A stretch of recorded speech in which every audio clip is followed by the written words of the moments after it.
Bulletin की शुरुआत कर लेते हैं। एसएसपीई एक दिमागी बीमारी है जिसके होने से एक समय के बाद सोचने, समझने, देखने, सुनने की शक्ति खत्म होने लगती है और धीरे धीरे इंसान मौत की तरफ बढ़ता चला जाता है। एसएसपीई बीमारी खसरा वायरस के कारण होता है। आज आपको हम 2 केस ऐसे दिखाएंगे जो बच्चे पहले तो नॉर्मल थे, लेकिन एक उम्र के बाद धीरे धीरे उनके सोचने, समझने की शक्ति खत्म हुई और इस बीमारी के कारण ठीक से चलना फिरना भी मुश्किल हो गया। एक बच्चा 9 साल का है, नाम है प्रियांशु। जब प्रियांशु 2 साल का था तब पढ़ाई में होशियार था, स्पोर्ट्स में भी बढ़ चढ़कर हिस्सा लेता था। खासकर प्रियांशु को स्केटिंग पसंद थी, तभी स्केटिंग में हवा से बातें वो करने वाला प्रियांशु अब बिस्तर पर लेटा रहता है। इसी अवस्था में माँ उसे खाना खिलाती है, पानी पिलाती है। माँ बेटे को ऐसी अवस्था में देखकर दुखी होती है पर कुछ कर नहीं सकती। माता पिता चाहते हैं कि उनका बेटा स्वस्थ हो जाए, लेकिन डॉक्टर्स इस बीमारी को लाइलाज बताते हैं। क्या कोई उम्मीद की किरण है जो प्रियांशु को फिर से ठीक कर दे? देखिए हमारी ये स्पेशल रिपोर्ट। देश के अंदर एसएसपीई ग्रसित वायरस से बच्चे बहुत पीड़ित हैं। ऐसा एक मामला दौसा जिले के अंदर आया है। साथ में बताना चाहेंगे कि इस बीमारी से ग्रसित जो बच्चे हैं वो कहीं ना कहीं पीड़ा झेल रहे हैं और सरकारी जो संरक्षण है, जो सरकार से मांग है, उस मांग को लेकर लगातार उनके जो परिजन है वो लगातार सरकारी दफ्तरों के चक्कर लगा रहे हैं। लेकिन इस बीमारी का और इस ग्रसित वायरस से जो बच्चे पीड़ित हैं उनको कहीं ना कहीं तिल तिल मारते हुए लोग और जो परिजन हैं वो मरते हुए देख रहे हैं। हमारे साथ मौजूद है जो प्रियांशु एक बच्चा है, दौसा जिले के अंदर दौसा का रहने वाला है। वो बच्चा ग्रसित है इस बीमारी से, उनके परिजन हमारे साथ हैं, बात करना चाहेंगे। क्या बच्चे को किस तरह की बीमारी थी आप ये बताओ। सर पहले तो स्कूल में पढ़ता लिखता था, कोई दिक्कत नहीं थी। 2016 में इसको स्कूल में थोड़ी पढ़ाई के अंदर वीक होने लगा। वीक होते होते फिर हमने थोड़ा इतना ध्यान नहीं दिया, फिर इसके सिर में दर्द होता था तो फिर हम टैबलेट ला के देते थे। फिर सब 2-4-5 दिन बाद में इसको झटके आने लगे, तो झटके आते हम अशोक पनगड़िया डॉक्टर के पास गए जयपुर। तो उन्होंने एक रीढ़ की हड्डी में से पानी निकाला और जांच बम्बई भेजी। बम्बई से जांच में रिपोर्ट आई इनके इसके एसएसपी वायरस है, जिसका भारत में कहीं भी इलाज नहीं है। फिर हमने डॉक्टर से पूछा सर विदेश में, इनके विदेशों में भी कोई इलाज नहीं है। आप ऐसे करो, इस बच्चे की 1-2 साल सेवा करो, आपका बच्चे कहते हैं नहीं, कोई प्रयास करने से कोई फायदा नहीं है, आप पैसा बर्बाद करते हो तो खूब करो। फिर अन्यथा सर माँ बापों का इतना थोड़ा डॉक्टर के ऊपर विश्वास नहीं किया, तो हमने सर कई जगह हमने डॉक्टरों को भी दिखाया और राजस्थान के हॉस्पिटल, बम्बई के हॉस्पिटल, बम्बई में एक राजस्थान हॉस्पिटल उसमें भी दिखाया, एम्स में भी दिखाया, आगरा दिखाया, रोहतांग भी दिखाया और एम्स में भी दिखाया। तो डॉक्टर ने वो जांच देखते थे, मना कर देते भैया इसका कोई इलाज नहीं है। फिर सर हम तो फिर ऐसे कहीं भी कोई देवता माता जी के स्थान पर जाया करते थे तो विश्वास के लिए, बाकी फायदा तो कहीं हमको पड़ा नहीं। फिर साहब डॉक्टर ने साहब मना किया इसका कोई इलाज नहीं है। फिर साहब हम तो घर ही बैठे रहे और उसके बाद में सर हम प्रधानमंत्री को, मिनिस्टर हेल्थ निर्माण भवन दिल्ली और सीएम को इनको लेटर देती है सर इस बीमारी का इलाज कराया जाए। फिर सर हमारी कहीं भी कोई अधिकारी ने सुनी नहीं।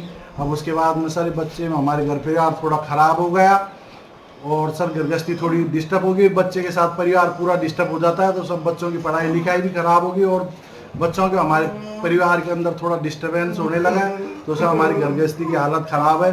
अब सब टेंशन में, सब तनाव में रहते हैं परिवार। क्या कहना होगा, क्या सरकार से क्या मांग करना चाहेंगे? अब सरकार से निवेदन ये है कि एसएसपी बीमारी के बहुत सारे बच्चे हैं। दौसा जिले के अंदर 8 बच्चे हैं, उसमें 4 बच्चे खत्म हो गए, 4 मौजूद हमारी नज़र के अंदर मौजूद है। अब सब दुखी हैं माँ बाप। अब तो निवेदन ये करते थे भारत सरकार हमारी बात सुने और गरीब माँ बापों की दवाई बनाई जाए बच्चों के लिए। और ये बच्चे को आपने कहाँ का दिखाया, क्या आश्वासन मिला या डॉक्टर ने कहाँ ट्रीटमेंट बताया नहीं बताया, क्या पूरा बताया? सर डॉक्टर ने साहब फाइल देखते थे, जांच की रिपोर्ट करवाते थे, जांच की तरफ फाइल देखते थे, फाइल देखते ही मना कर देते थे भैया घर ले जाओ, इसकी कोई दवाई नहीं है भारत के अंदर न विदेशों के अंदर। हमसे साफ साफ मना कर दिया।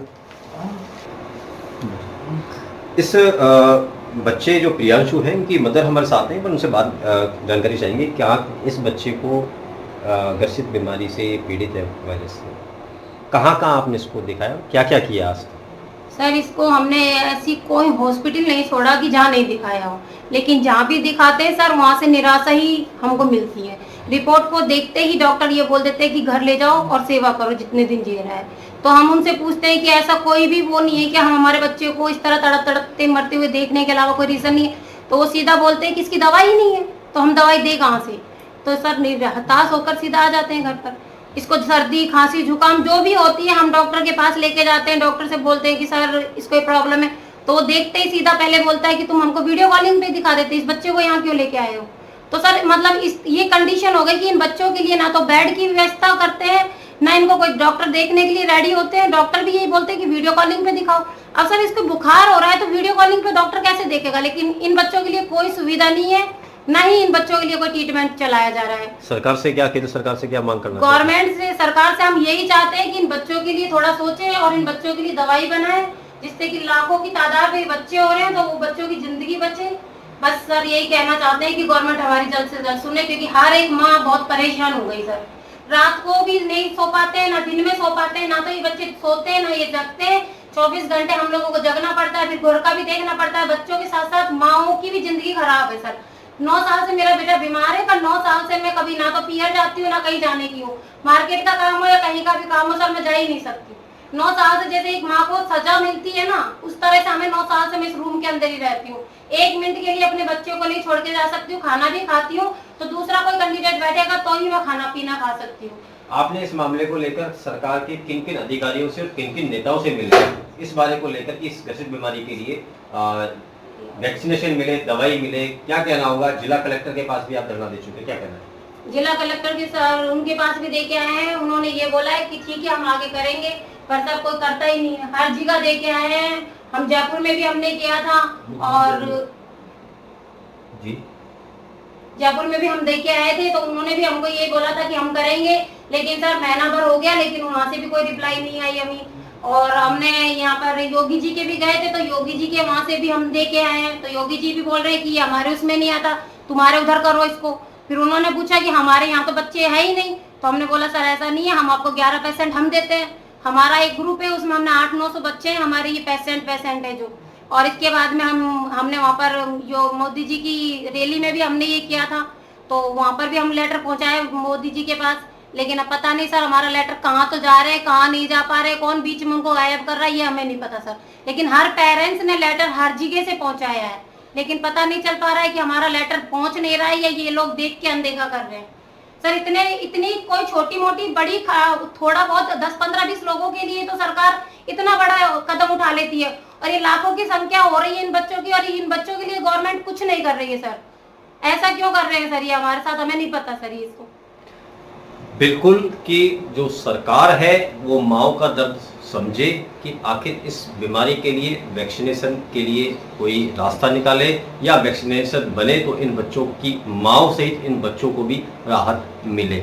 सरकार से नहीं, पूरे नीचे से लेकर उच्च अधिकारी तक ये परिवारजन सहित जो अन्य इन लोगों ने जो ग्रुप बना रखा है, SSPE जो बीमारी का जो बच्चे ग्रसित है उनका एक 900 लोगों का ग्रुप बना हुआ है, जिसके अंदर अलग अलग राज्यों के जो बच्चे इस ग्रसित बीमारी से पीड़ित है इस वायरस से, उसके लिए इन्होंने ग्रुप बना रखा है। जो ग्रुप के अकॉर्डिंग जिन बच्चों का जो बच्चे जीवित हैं उनका तो उसमें रिकॉर्ड मिल जाता है। जिस समय उस बच्चे की डेथ हो जाती है तो वो अपने आप को उस ग्रुप से डिलीट कर लेते हैं। अब देखते हैं कि जो भारत सरकार की जो केंद्र सरकार है, भारत विकसित होने तो जा रहा है। अब देखते हैं कि इन SSPE वायरस जो ग्रसित बच्चे हैं उनके लिए सरकार कब ठोस कदम उठा पाती है, ये तो आने वाला समय बताएगा। कैमरा पर्सन के साथ देवेंद्र नारूका, NDTV, दौसा।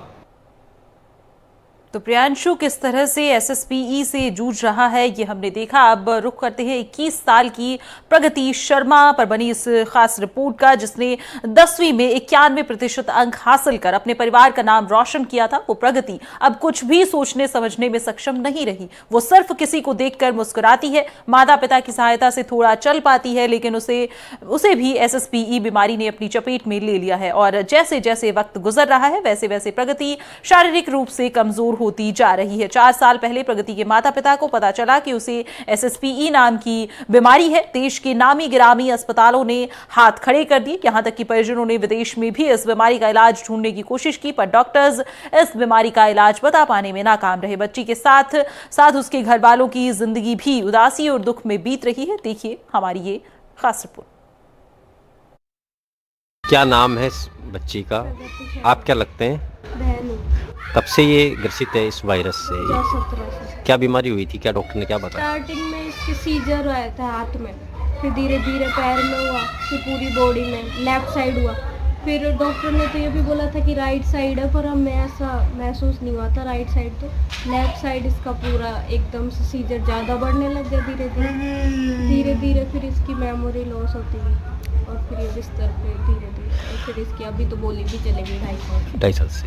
प्रगति कौन सी क्लास में पढ़ती थी? कितने मार्क्स आए थे? हम बताया था आपने। ये 10th में इसके 94% थी, और फिर उसके बाद 11th में इसका कम था, तो ऐसा लगा कि हाँ 11th तो अभी नॉर्मली लेता है बच्चा, तो इतना ध्यान नहीं दिया था। फिर 12th में इसकी इंटेलिजेंसी के अकॉर्डिंग कम मार्क्स आ रहे थे, तो इससे बार बार पूछते थे कि क्यों आ रहे हैं, पढ़ाई नहीं कर रही, तो ये बोलती थी भूल जाती हूँ।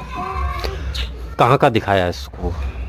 इसको स्टार्टिंग में तो SMS 12th के एग्ज़ाम में इसके सीजर स्टार्ट हो गए थे, तो फिर भी पहले एग्ज़ाम दे ले तो बाद में दिखाएंगे। तो उसके बाद में एग्ज़ाम पूरा होते ही फिर इसको SMS लेके गए, वहाँ पे इसको सीधा एडमिट कर लिया था।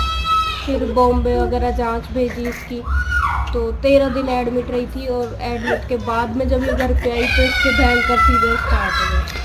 क्या कहना होगा सरकार से, क्या मांग करेंगे? यही है कि हम तो जैसे बेंगलोर दिखा चुके, जो रिसर्च सेंटर है न्यूरो का सबसे बेस्ट, SMS में भी शर्मा साहब थे, वो अभी तो खैर डेथ हो गई, और गुजरात एम्स, यहाँ तक कि विदेश भी पूछ लिया। तो यही है कि बस इसका कोई अच्छा इलाज मिले तो ये ठीक हो। 6 साल हो गए तो केंद्र सरकार से क्या मांग करना चाहिए? इसके वैक्सीनेशन बने क्या? वैक्सीनेशन बननी चाहिए, ताकि क्योंकि अभी ये तो किधर की नहीं रही ना, तो हमें तो चाहिए वैक्सीनेशन। सरकार से यही है, रिक्वेस्ट है एक तरीके से। सरकार से रिक्वेस्ट।